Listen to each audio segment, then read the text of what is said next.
ladies and gentlemen, here's a look at the Sharon Speedway in Hartford, Ohio. And if you walk this direction, you can see a pit area that is filling up with 410 sprint cars in the world of Outlaws. And I found an awesome spot to start today's video. I believe this is like some sort of suite that sits above turn 1 and 2, and we have a gorgeous view of the track. So we're gonna be getting after it tonight in the Shark Racing number 1 tee with the World of Outlaws Sprint Car Series. Feels good to be back in Ohio. We ran Eldora yesterday, got some laps there, and then now back at Sharon, which I actually have one race under my belt at this track in 2021. It was during Ohio Speed Week, which it always kind of gives you a little extra comfort, you know, going to a track that you at least have some laps at, you know, got a feel for it, and it was extremely slick when I was here, so I'm prepared, and that is what this place is known for. Typically, if it starts out with any grip at all, it's only early in the night, and then, I mean, it's literally just ice. Literally like a 3/8 mile ice skating rink. That's the best way to describe it, and you never know, they do see different conditions, it seems like, at different parts of the year, you know, earlier, and then kind of later now in September, could have a little bit more moisture. When I was here, it was in the middle of summer and it was extremely hot, so the racetrack just had no chance. But anyway, we're going to be getting after it tonight. Standard Outlaw format, expecting I think anywhere around 30 to 35 cars, and realistically we just got to get a good lap in qualifying, which if I had to predict is probably going to be the fast way around the high side. So stand on the gas, put it close to the fence, try to make it happen, and we're going to get after it tonight in the Shark Racing 1 tee.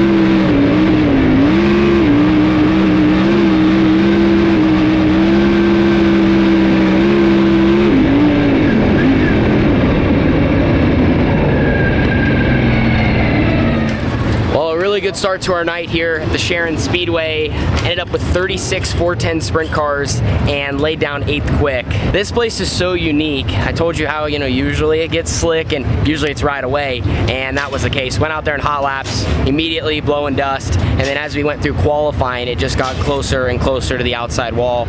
1 and 2's down, maybe, you know, feels like that much, but 3 and 4, I swear, like it builds, I wouldn't say it's super forgiving, but definitely more forgiving than some other tracks. A cushion on the fence of almost like loose dirt, and you're literally trying to find it as soon as you can in the corner or early on, and then get on the gas and carry speed to it and literally like wall ride all the way through the exit of 4. It is pretty nuts. It's a different beast here at Sharon. So on top of the slick, you got to be close to the fence. I do think though sometimes it races different. As that top goes away, it's hard to be consistent up there. So during heat race and just normal racing action, you gotta be able to move around, you know, bottom, middle, 3/4 of the way up, just something to build momentum. So heat race is going to be up next. Luckily we qualified in the top 8, which is key with the Outlaws, so now we're on the front row of a heat race. I think the last one we just snuck in, outside pole, heat number 4. We're going to be taking the top 5 to the A, but we need to finish in the top 2 to make tonight's dash. So going to make some adjustments to tighten up, try to get some more grip and drive forward.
the night's flying by. Started second there in that heat race and ran second.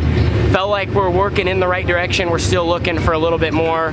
This place, I said it's an ice skating rink. It's literally an ice skating rink right now, times 10. There's nothing out there besides leaning on the top of 1 and 2 and then 3 and 4. You know, I mean, you could basically go anywhere. The bottom just happens to be the shortest way around. We definitely need to find some speed because Gio pulled away from us, and I felt like I could have grabbed a little more wing and just, you know, needed to be a little better on my lap times, but overall need a little bit more stick, a little bit more drive, and just be in the track. So we're gonna keep throwing at it. This place is so extreme, you gotta go way farther than you almost would do at any other place because you just gotta keep going for more because that's what everyone else is doing. But we got in the dash, gotta rush to the infield now and go see what we pull. But 2 steps complete so far, even though I feel like they haven't been the prettiest. Obviously we want to be a little faster, but we qualified good, got through our heat, did our job. Now we got to go pull. Brad Sweet, he's got the #1. He'll be on the pole of the Toyota Dash, and that leaves 1 driver, and 1 driver only. It's Tanner Holmes, and it's going to be the #2. For Tanner, he's going to start outside the front row. Not bad for being the last guy to draw, but Tanner, I saw your T-shirt table over there was pretty jam-packed earlier on. What's the fan interaction been like for you coming out here to Ohio with the Outlaws? Ohio's got some of the best fans, you know, in the country, so it's always great coming out this way. Luckily, I ran this place 1 time in 2021, so I felt like that kind of sped us up. I just felt more comfortable right away, and I mean, so far we've kind of been, you know, we're still looking for a little bit more. You know, Gio was really good there in that heat, and we weren't really close, so luckily we got some track position here, and my guys are making a lot of changes, so I think we've only been in 3 dashes so far. You know, it's been good to be in a couple dashes, and I think we've been on the front row just about every time, so it's been pretty solid, our draws. All right, Tanner Holmes is going to start second, and we've got the lineup set for tonight's Toyota Dash. Brad Sweet, Tanner Holmes, front row, John.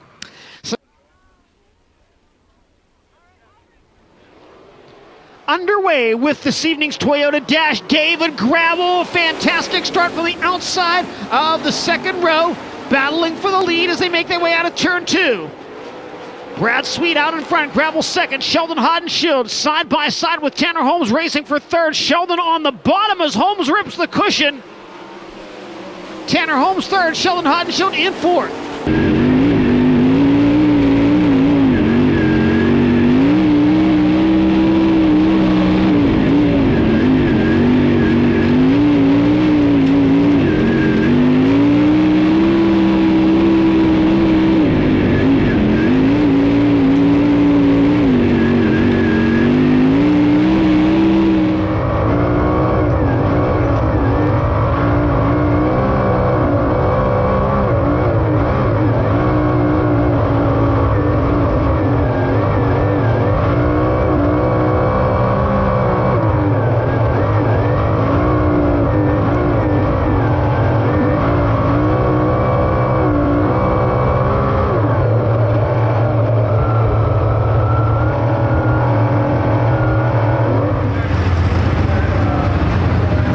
Ladies and gentlemen, a super slick surface tonight at Sharon.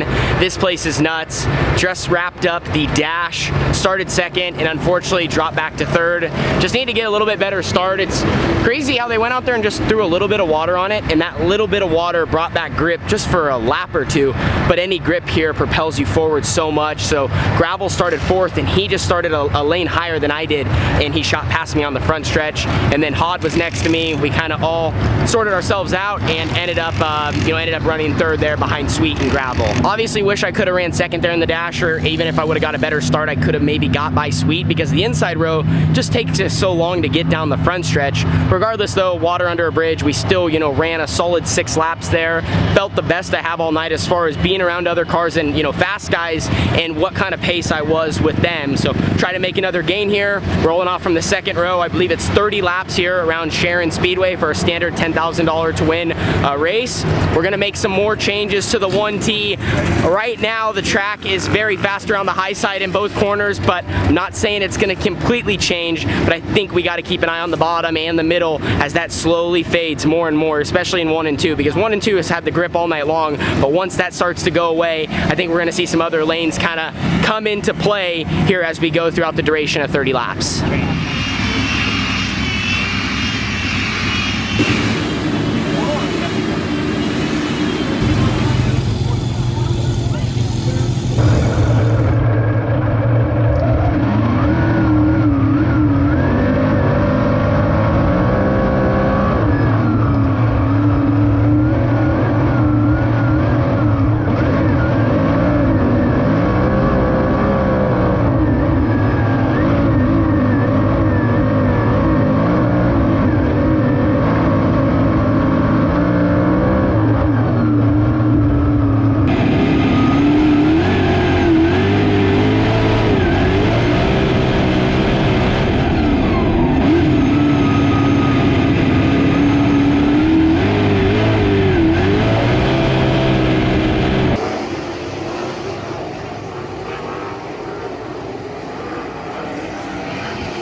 Well, just climbing out after our 4th place finish tonight in Ohio at Sharon Speedway. Started 3rd, dropped back to 5th, and then battled back to 4th, and was literally, I mean, you could throw a blanket over the top 5 at the end of the race. Happy that we ran up front. Sigh of relief. You know, the last couple nights, in the last video I talked about how I felt we were kind of, not even a slump you would call it, but you just get knocked down a level from the speed we had, and you're trying to fight out of that. Confidence, get the car dialed in, get me running the best laps I can, and I feel like this afternoon here, we bounced back from, you know, yesterday's chaos at Eldora. We're able to put together a solid night, put ourselves in position, and we ran a good 30 laps. Overall, happy with our result. Disappointed with just a couple areas of the race, and the only reason I say that, sometimes, you know, you run 3rd, 4th, 5th, and you can't even see the leaders, or you can't see the top 2, or you're kind of just racing around the guys, you know, close by. But in that race, I could see Brad leading. I saw Gravel, I saw Gio. I ran right next to Hod for a while, and he was kind of running the top, running his line. I was running the bottom, and so it felt like, you know, a podium, and if something crazy happened, the lead was right there, kind of within reach as we were going through lap traffic. I just made one poor decision in 1 and 2, and I lost so much ground, and if I wouldn't have lost that ground, I think we would have been in a different position there at the end, coming to the white and the checkered, just because I was getting better and I could run anywhere. I wasn't maybe as good as those guys on the top. I kind of felt like I maintained, but everywhere I went besides that, I had a really good drive, and I made the bottom work too. So anyway, is what it is. We're gonna go see all the fans. We have a lot of people here. Kind of nice to take a second though and just reflect back. Just wish I could have just that move and maybe a couple other small areas. Other than that, I think we ran a good race, and I moved around and gave myself a shot to find stuff and just stayed in the hunt, but you just want that little more. So here's a look at the racing surface as the night is now complete. Glad I can kind of show you guys up close. Unfortunately, it did kind of start to lay a little bit of rubber at the end of our feature, or at least was kind of cleaned off and abrasive on the bottom, and a lot of us kind of just single filed out around the infield tractor tires. But before that, I mean, you could run way up there, kind of make the middle work around lap traffic, or I even ran a diamond line from the center and turned down. Of course, you could slow roll the bottom. A lot of options tonight, depending on how you wanted to run your race and put yourself in position. When I think about our whole show, now kind of having the chance to look back, here's what we did right. We qualified in the top 8, put ourselves on the front row of a heat race, stayed in the top 2 in the heat, which if we would have fell back, we would have had a much more uphill battle in the A. Gave ourselves an opportunity to start up front in the dash, drew well. I don't think we ever touched on that. Like, drew a great pill. The only thing that was left was a 2, so that was stellar. And it just kept giving us a shot to make our car better. You know, even with some mistakes, we were still up front and in the hunt. Now to talk about what I wish I could have done better, that maybe could have gave us a shot at being one step closer to victory lane. Better start in the dash, because if I could have stayed in that top 2, if I would have ran second in the dash, that might have been the prime spot to start in the A. But just the front row in general would have been better than starting 3rd, because I kind of dropped back early, just kind of with where I was at, kind of being stuck down low, trying to get to the high side, but not doing it too quick. And then there was the one mistake I touched on in lap traffic, entering 1 and 2, that lost me so much ground at a crucial point in the race, that let the guys behind me get closer and just put me farther away from the guys I needed to pass. And then one last thing, as the bottom kind of got how it did, I should have got my wing a little farther forward. Mainly for 3 and 4, 1 and 2 it was okay having it back, but 3 and 4 I just started to get a little tight, and I started just, you know, make a couple small mistakes, especially when you're right there behind, you know, 1st, 2nd, and 3rd, they're all kind of slowing down. You're trying to not miss it too, and when you don't have as much speed, it's easy to get tight. So if I could have got my wing forward, maybe I could have charged it a little more down there and led me to be more aggressive at, you know, maybe getting by. Overall though, 4th place finish tonight with the World of Outlaws Sprint Car Series, and it was a heck of a show at Sharon. We'll end the video showing you guys this cushion. Check this out. This is wild. So that's just craziness, and the best part is there's not a single bump out here on the track. Anyway, want to give a shout out to my team, Shark Racing. I got some awesome people behind me. Bobby Allen, Tyler, our crew chief. Then we have Blake. Then my younger sister Carly, who's also been a helping hand. Those guys have been sticking it out with me. We kind of had a couple rough races, and you know, it's easy to get a little down on yourself, but tonight we showed up. We just put it all together, which is a huge part of the recipe, you know, having a good hot lap session, qualifying well, and just carrying your results through the night. So those guys did good. My car was phenomenal, and we only made it better every time we got on track. So I got great people behind me. Sharon was a blast. Top 5 run with the Outlaws, and something to build on for the rest of the 2023 season out here on the road. Deuces.